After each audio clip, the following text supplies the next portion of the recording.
दोस्तों, मैं चौधरी आबिद अली आज फिर आपके सामने कोई नई अपडेट लेकर आया हूं। आप मेरे चैनल पर अगर नए हैं तो मेरे चैनल को सब्सक्राइब कर लें, वीडियो को लाइक करें, वीडियो कैसी लगी कमेंट बॉक्स में जाकर कमेंट करें और अपने सभी दोस्तों को मेरी वीडियो शेयर करें। जैसा कि कल की वीडियो में मैंने बताया था कि कल इंटरनेशनल क्रिमिनल कोर्ट का एक फैसला आया था, जिसमें इंटरनेशनल क्रिमिनल कोर्ट ने साफ कहा था कि इजराइल गाजा के ऊपर नरसंहार कर रहा है और इस नरसंहार को जल्द से जल्द रोका जाए। लेकिन उसके बावजूद भी इजराइल ने इंटरनेशनल क्रिमिनल कोर्ट के फैसले को नज़रअंदाज करते हुए गाजा पर बमबारी और ज़्यादा तेज कर दी है। कल जब फैसला आया था तो इजराइल के काफ़ी बड़े बड़े अधिकारियों ने और इजराइल के मंत्रियों ने इंटरनेशनल क्रिमिनल कोर्ट की काफ़ी आलोचना की थी। उन्होंने कहा था कि इंटरनेशनल क्रिमिनल कोर्ट को ये गाजा का जो मुकदमा है इसको स्वीकार ही नहीं करना चाहिए था और जो नरसंहार के इल्ज़ाम हमारे ऊपर लगाए जा रहे हैं वो बेबुनियाद हैं। ये तो सबको पता है कि इल्ज़ाम बेबुनियाद हैं या सही हैं, ये तो पूरी दुनिया जानती है। इसके बावजूद भी इजराइल अपनी गलती मानने को तैयार नहीं है। आज इजराइल की सेना ने खान यूनुस के अंदर काफी बड़े बड़े हमले किए हैं और वहां के लोगों को खान यूनुस से निकालकर उन्हें निशाना बनाने के बाद, उन पर बमबारी करने के बाद राफा बॉर्डर के पास उन सबको भेज दिया। वहां से का एक आंकड़ा आया है जिसमें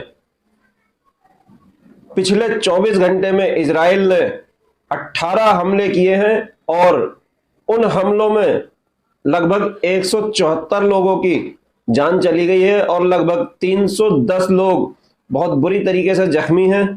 तो मलबे के नीचे दबे पड़े हैं, कुछ घायल जो है वो सड़कों पर बेसुध पड़े हैं, क्योंकि वहां जुल्म की और भी ज्यादा इंतहा इजराइल की तरफ से हो रही है। सैनिक हैं वो वहां किसी भी मानवीय सुविधा को नहीं पहुंचने दे रहे हैं। वहां का बचाव दल है और जो मेडिकल बचाव दल है उसको या वहां के लोगों को, उन घायलों को निकालने तक के लिए भी नहीं जाने दे रही है इजराइल। हमास का एक आधिकारिक बयान भी सामने आया है जिसमें हमास ने साउथ अफ्रीका और इंटरनेशनल क्रिमिनल कोर्ट का बहुत बहुत शुक्र अदा किया है और उनकी काफी सराहना की है कि आप ऐसी मुश्किल हालात में साउथ अफ्रीका ने उनका साथ दिया और इंटरनेशनल क्रिमिनल कोर्ट ने उनका मुकदमा सुना, लेकिन इजराइल पर इसका कोई भी असर देखने को नहीं मिल रहा है। आधिकारिक बयान में हमास ने कहा है कि हम जितने भी दुनिया के संयुक्त राष्ट्र संघ है या और भी भलाई के लिए काम करते हैं, WHO है, उन सब से कहना चाहते हैं कि जल्द से जल्द गाजा के अंदर मानवीय सहायता पहुंचाई जाए, गाजा के लोगों की मदद की जाए। गाजा के लोग भूख और प्यास से तड़प रहे हैं। गाजा के अंदर खाने के लिए और पीने के लिए पानी नहीं है, खाने के लिए कुछ भी नहीं है। गाजा के लोग बहुत परेशानी हालत में है। इतनी कड़ाके की ठंड में वो लोग शिविरों में रहने को मजबूर हैं। हमास ने अपने आधिकारिक बयान में कहा है कि गाजा में मानवीय सहायता आने की इजाजत दी जाए और जो लगभग 6000 गाजा के फिलिस्तीन के लोगों को इजराइल ने बंधक बना के रखा हुआ है, उनको छोड़ने के लिए इजराइल से कहा जाए और जो गाजा से लोग विस्थापित हुए हैं उनको दोबारा गाजा में बसने की इजाजत दी जाए। लेकिन कोई भी मुस्लिम देश या कोई भी यूरोपीय देश ये इजराइल से कहने के लिए बिल्कुल भी तैयार नहीं है कि भाई आप गाजा पर इतना नरसंहार क्यों कर रहे हैं। मुस्लिम देशों की इतनी औकात नहीं कि गाजा के लिए इजराइल की आंख में आंख डालकर बात कर सके। वो चाहे तुर्की हो, चाहे मिस्र हो, चाहे जॉर्डन हो या कोई भी मुस्लिम ममालिक देश, ऐसे सऊदी अरब जैसे देश बिल्कुल चुप्पी साधे बैठे हैं। उन्हें बिल्कुल भी इस चीज का अंदाजा नहीं कि गाजा के हालात कैसे हैं, गाजा की जो आम लोग हैं उनकी जिंदगी किस तरीके से गुजर रही है।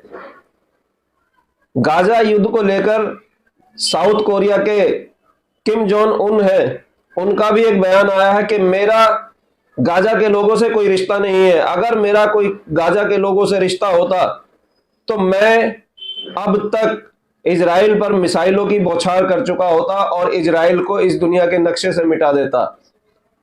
उनके इस बयान को सुनने के बाद मुस्लिम देशों को शर्म आनी चाहिए कि एक बिल्कुल ऐसा देश जिसको दुनिया ने अलग थलग कर रखा है, उसके बावजूद भी वो कहता है कि मैं अगर ऐसा होता तो मैं इजराइल पर हमले कर देता। मुस्लिम देश फिर भी खामोश बैठे हैं, शर्म नहीं आ रही है। इस बात को, इन हमलों को, इस नरसंहार को बिल्कुल सही ठहरा रहा है और ये कहता है कि इजराइल जो कुछ भी कर रहा है वो अपनी आत्मरक्षा में कर रहा है। अमेरिका के लोग बिल्कुल पागल हो चुके हैं। अमेरिका की एक मीडिया प्रमुख है और टीवी होस्ट भी है, एवी गिलाद, उसने कहा है कि युद्ध समाप्त होने के बाद जो गाजा में पुस्तकें हैं, जो संग्रहालय हैं किताबों के, उन सबको नष्ट कर दिया जाए, वहां की जो किताबें हैं उन सबको जला दिया जाए और नए तरीके से वहां की शिक्षा जो प्रणाली है उसमें सुधार कर नई किताबें छापी जाएं और जो उन किताबों में कोई भी वाक्य होगा, कोई भी शब्द होगा, कोई भी लेसन होगा, उसको इजराइल की मर्जी के बिना नहीं छापा जाएगा। मुस्लिम देशों से ज्यादा तो जो यूरोपीय, जो मानवता में यकीन रखने वाले देश हैं, गाजा के समर्थन में बोल रहे हैं, लेकिन कोई भी इस्लामिक देश गाजा के समर्थन में बोलने को तैयार नहीं है। जर्मन की विदेश मंत्री एनालेना बेयरबॉक ने एक ट्वीट किया है जिसमें उसने साफ साफ कहा है कि इजराइल गाजा में जल्द से जल्द युद्ध को समाप्त करे और वहां मानवीय सहायता जाने की इजाजत दे। उन्होंने कहा कि इजराइल को मानवीय कानून की जो है इज्जत करनी चाहिए, मानवीय कानून का पालन करना चाहिए। उधर मुसलमानों की भी एक इंटरनेशनल संस्था है, international union of Muslim scholarship, उसने भी जो उसमें जो पदाधिकारी हैं, जो उलेमा हैं, उन लोगों ने भी मुस्लिम देशों से कहा है कि अब उन्हें गाजा की मदद के लिए आगे आना चाहिए, अपनी सेनाओं को इकट्ठा करें और गाजा की मदद के लिए अपनी सेनाओं को उतारें। लेकिन कोई भी इस्लामिक देश गाजा की मदद के लिए आगे आने को तैयार नहीं है। इन सब इस्लामिक देशों से ज्यादा मजबूत तो दोस्तों यमन है। यमन ने वाकई कमाल करके रख रखा है, क्योंकि यमन किसी भी तरीके से अमेरिका, इजराइल और ब्रिटेन या किसी भी यूरोपीय देश से दबने के लिए तैयार नहीं है।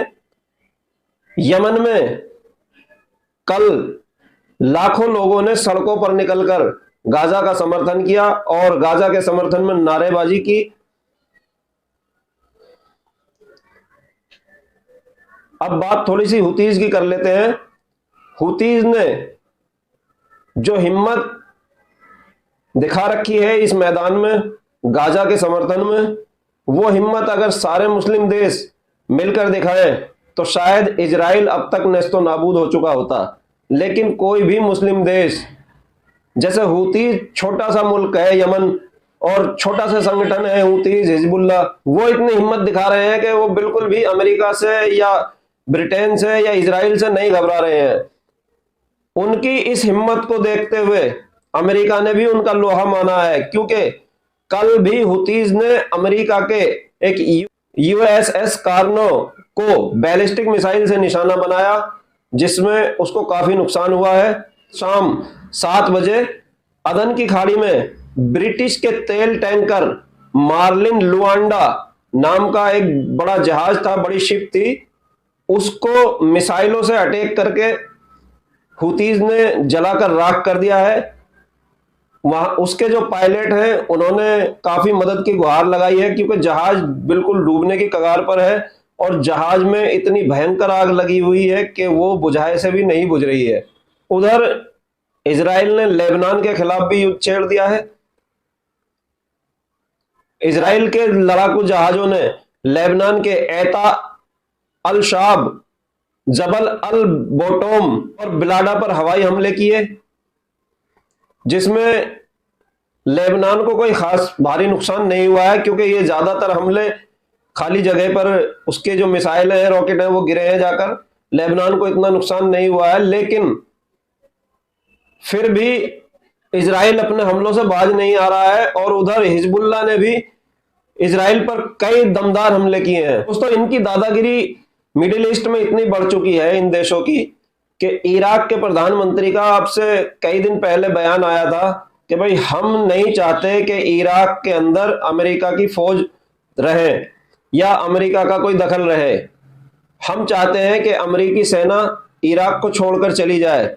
लेकिन अमेरिका ने आज उनकी इस बात को बिल्कुल खारिज कर दिया और कहा कि हम इराक नहीं छोड़ेंगे। अब इराक की हालत यह है कि इराक अपने ही देश में दूसरे जो मुल्क हैं उनकी फौजों को निकालने के लिए कहता है कि हम बैठकर बात करने के लिए तैयार हैं।